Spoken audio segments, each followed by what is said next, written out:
Welcome back to my channel, guys. Today, this is the last video of my series, An End to Bitcoin Maximalism. Today, we're going to go over the world of tomorrow, part 4, a day or around the time period of 2035, what I think the world will look like in that time.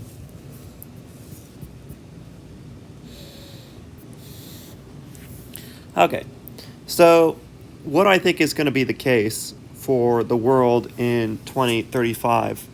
Now remember, everything's speculative here, so this is all what I think, in my opinion. We can't see the future, but this is my rough idea of what things will look like. For positive and negative, I'll try to cover most of the bases here.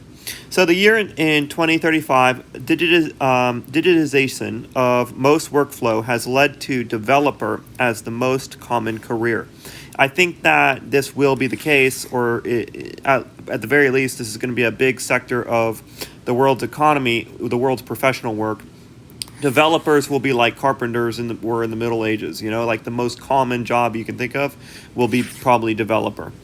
The reason for this major shift is that robots do most of the work. People find creative ways to reduce costs using machines. In fact, people no longer drive their cars drive themselves. So you have all these machines doing most of the work that humans do. Everything's being automated. This trend will just continue. And all of these machines are managed by computers. In fact, even so, we're already seeing the maturation today of self-driving cars. The implications of that I will get into. Okay, so because most transportation costs do not require drivers, shipping costs plummet, causing consumer prices and goods to drop in cost about 50%. This is a very deflationary thing, and it cannot be understated. For many of the books I've read in the past, they say, like, why do cities appear near shipping ports? It's because shipping costs. Well, now the ocean is no longer going to be the cheapest route. In fact, infrastructure will be the cheapest route. So self-driving vehicles has a huge potential to reduce costs of everything, because how many steps does it take for a product to be built? How many times does a product need to be shipped before it reaches the final destination, the maturation of a product? Well, you get rid of the driver costs, and you're going to see a massive deflationary effect that I am going to see, that I think is going to happen moving forward. So, and also getting personal transportation like Uber becomes practically free without costs to the driver. So it's going to be practically free to go wherever you want. When self-driving cars become commonplace, when this is fully implemented, it's going to be, to move things, it's going to be almost free.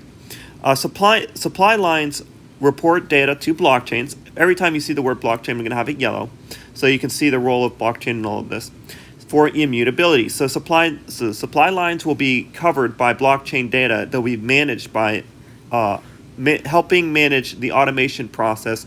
Like you might have some facilities that need stuff. They'll be monitoring the network and using blockchains to know where resource flow is and make orders, etc. Since vehicles can drive themselves, some people decide to live in permanent nomads, in-house RVs that simply take them where they want to go while they're enjoying their lives, enjoying sleep, enjoying entertainment, talking to their family. Crypto begins to erase nation-state borders, so crypto allows money to move freely. So you might have some individuals who decide to become permanent nomads, where they can live in RVs that drive themselves around conveniently, and like waking up in different places in the world, beautiful mountain cities, urban environments, anywhere, beaches, anywhere you would want to wake up, or near your family, near friends. If you live in these RV environments, it's almost like living in a paradise, and you could just do all your work while this vehicle drives you around, and it will cost hardly anything. So, through Starlink. Okay, so since the internet is worldwide through Starlink, some people choose to live in the ocean all the time. So you might have some people actually choosing to live in the oceans as well. Rich people who want to avoid political conflicts or nation states that are under collapse, they could do that because there's going to be worldwide internet with Starlink. So, some weird future, I obviously can't see the future, but what I'm trying to do here is get you guys to think about some of the potentialities. I do think things are going to change a lot within the next 10 years. So because crypto can move easily across borders, oppressive nation states are on the decline. Crypto has brought power to individuals who know how to use personal freedom. How to use crypto for personal freedom. So it's very important for me to emphasize this. Those who know how to use it. Because a common person probably won't know how to use and have self-sovereign wallets. But for those who do, they will have a level of freedom that those who don't know how to use it will not have. So people who know how to use crypto to its full extent will be the biggest beneficiaries of it. However, the common person will probably not be aware of how to use it, at least for a while. So a vacuum of power develops as nations find difficulty meeting their deficits. Uncertainty is widespread in the world as humanity strives to define new systems of power. So yes, I do believe there's going to be some problems with cryptocurrency taking over, and that it's going to cause power vacuums. The governments are used to having all the power because, as Rothschild said, I don't care about who makes the laws. I only care about controlling money. Whoever controls the money writes the laws. And so all of these nation states that we have, they have their own currencies. When no one wants to use government issued currencies, governments literally lose all their power. Governments have almost no power if you're not using their money. Obviously, then they have to be oppressive. And that's when you pick up your bags and you go. That's what you should do, because that could get very bad. So many social welfare programs go bankrupt. And people who depend on the government begin to cause riots and instability in some places in the world. I actually do think there's going to be some instability caused by crypto. But I also think there's going to be some balances. I think there's going to be some places that will be made better off. So as a response, many governments get more aggressive, trying to make examples of tax evaders. Thus, wealth flees those nations, and nation states descend into dysfunctional states. So I do think that there's going to be some of that taking place in the future.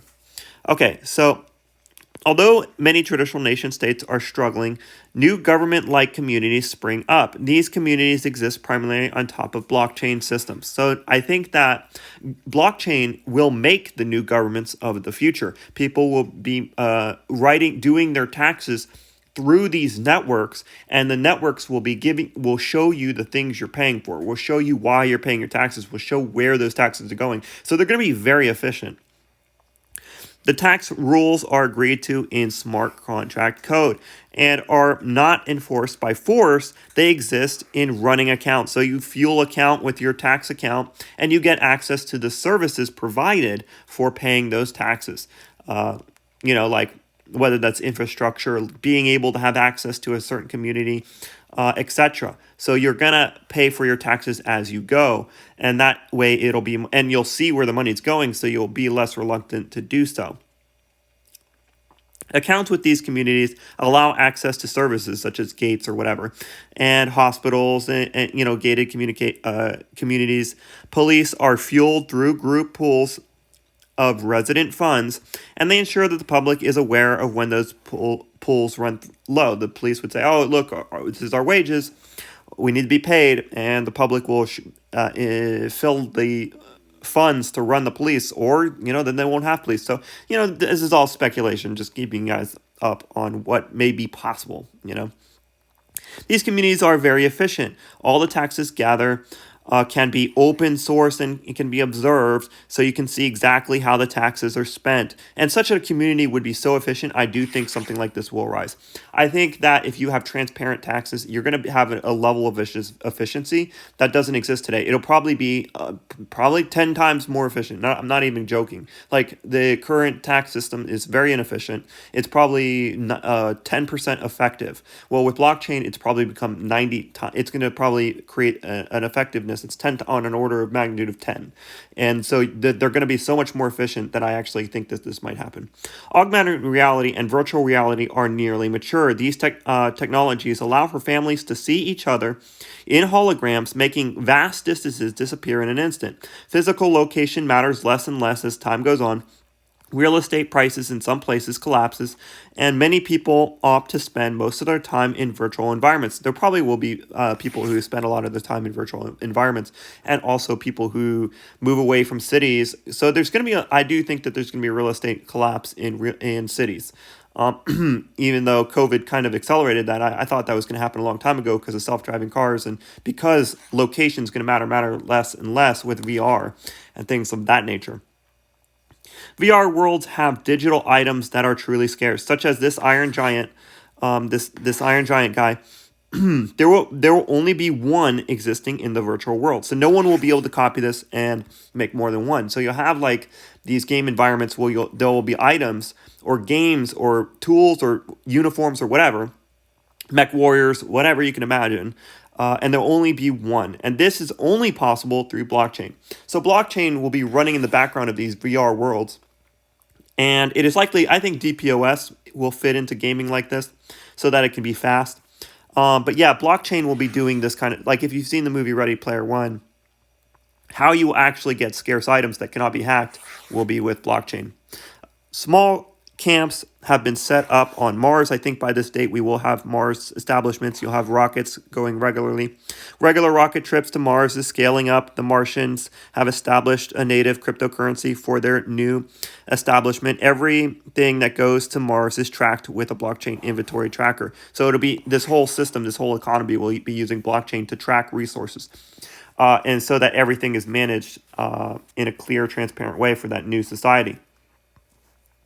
Because blockchains have simplified the effort of creating investment securities, there will be lower barrier for individuals offering securities of their startups. So there will be far more startups because people can offer like dividend paying securities. And I imagine people, like anyone, will be able to do a security in the future. And those laws, those super oppressive American laws that we have, eventually they're going to be overcome by the trend, which is to completely get rid of these regulatory bullcrap laws that America has.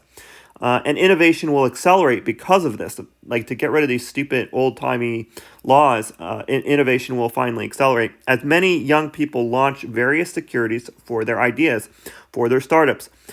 Some of them pay dividends and have token burns, and others give special privileges such as discounts on services and access to various services and gates that open, etc. So, you can just imagine like people tokenizing everything. In fact, many restaurants are owned by the same people that they serve. Like local restaurants will start tokenizing themselves, and people who are regulars could start buying equity share of the same restaurants they eat at, allowing for these communities to become closer.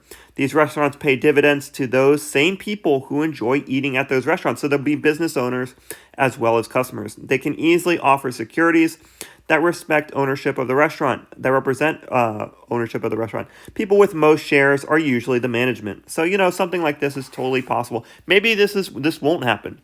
But I actually think that there will be many, many more tokens in the future. And what they will represent is little businesses like this. Little tiny businesses that tokenize themselves. And because they can run all of their equity through it automatically through their phones or through their devices, they'll be able to pay dividends. They'll be able to hand shares to new employees, etc. It'll make the equity part of this much more efficient. And it will actually represent real estate ownership, whatever, of the total business assets. All right, so that's basically what I see as where things are going. So in summary, blockchain will offer the best jobs. It will manage supply lines. It will offer financial and geographic freedom. It will allow escape from oppressive governments. It will create and manage communities. It will bring transparency and efficiency to taxes. It will allow for digital scarcity in virtual worlds, and it will manage interplanetary resources. It will accelerate innovation, and it will run the world's financial systems. So once again, in short, Blockchain will manage, bring freedom, fuel creativity, offer transparency, create efficiency, provide infrastructure for the world that we will live in the future. So you can see how critical and how early it is important that you understand blockchain technology, how much it's going to change the world. It is a pivotal part of the future. Blockchain is a transformative technology at a fundamental level. Like, there are a few big things that have happened in human history that lead to fundamental shifts in how humans do things. Blockchain is one of those things. So if you look at human history as a timeline, when we had language and writing, think about the change from before that to when we did have that. This is information sharing for humans. Imagine the humans before language and writing and the humans after. How much of a shift took place in the human condition. And then we moved to having assets and money and storage of wealth. And so think about the differences of that. And then to me, one of the biggest things that ever happened was the printing press. And that's the accumulation of knowledge. And to me, life is kind of before this and after this. I think this is one of the biggest things that has happened. Obviously, these are all big things, but this is huge because we were finally able of storing knowledge after this. And so that's why we're seeing the acceleration of human progress because of this, because we can store knowledge now rather than verbally. And then the next kind of innovation that I see is business innovation with common stock. Because of this, because of the printing press, we started having things like this, which is common human efforts and contracts. So we can have written records that we can honor. And this is the East India Trading Company. That's actually their flag. And it's one of the first instances of this common welfare, this common effort. And then finally, the Industrial Revolution, which is machines beginning to take over. This is the cotton gin. And this is when hand work became machine work, and you had multiple magnitudes of efficiencies created and wealth created because humans got that much more efficient. And then you had the Computer Revolution, which is, where we started taking informations to machines. Our computers are informations to machines. Eventually, it's going to be thought to machines, and that's what AI is going to bring, and that's going to be the next wave. But that we haven't reached that yet, but we're getting there. And then finally, blockchain is one of these huge steps. This is one of the biggest things that happened in human history, and it's separation of state and money. It's separation of state and finance. So we're having trust computers. These trust computers are separating governments, the top-down approach, and allowing for a free market system of money. And it's much. I think that the space is actually still mostly undefined, and we will be able to define it better after it establishes itself in the world.